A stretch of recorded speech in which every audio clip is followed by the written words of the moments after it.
Après l'adoption de l'avant-projet portant règlement définitif du budget de l'État, exercice 2020, par la plénière de ce 9 décembre, le sénateur Justin Goma-Gabou a présenté son projet de faire de l'apiculture une activité professionnelle dans le respect de l'environnement. L'apiculture, branche de l'agriculture, qui consiste à élever les abeilles dans le but d'exploiter les produits dans la ruche comme le miel, offre l'avantage d'être un gisement des produits écologiques renouvelables dans le cadre de la diversification de l'économie congolaise. La République du Congo est un grand pays potentiellement producteur de miel du nord au sud. Au Congo, pays producteur de pétrole, dans le cadre de la diversification de son économie, peut compter, sans risque de se tromper, sur le secteur apicole.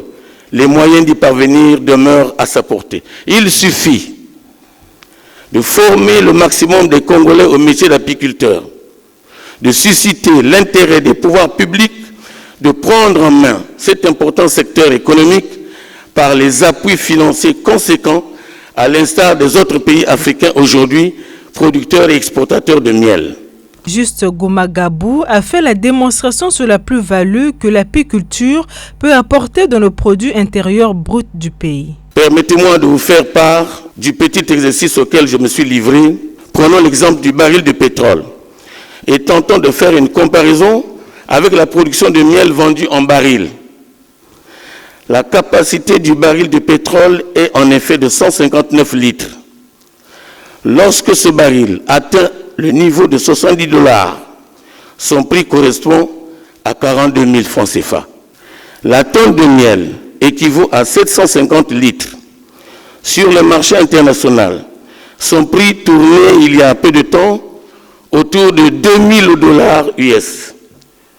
Ainsi, comparé au prix de baril de pétrole de 159 litres, vendu à 70 $, soit 42 000 francs CFA, celui du miel reviendrait à 424 $, soit 254 400 francs CFA.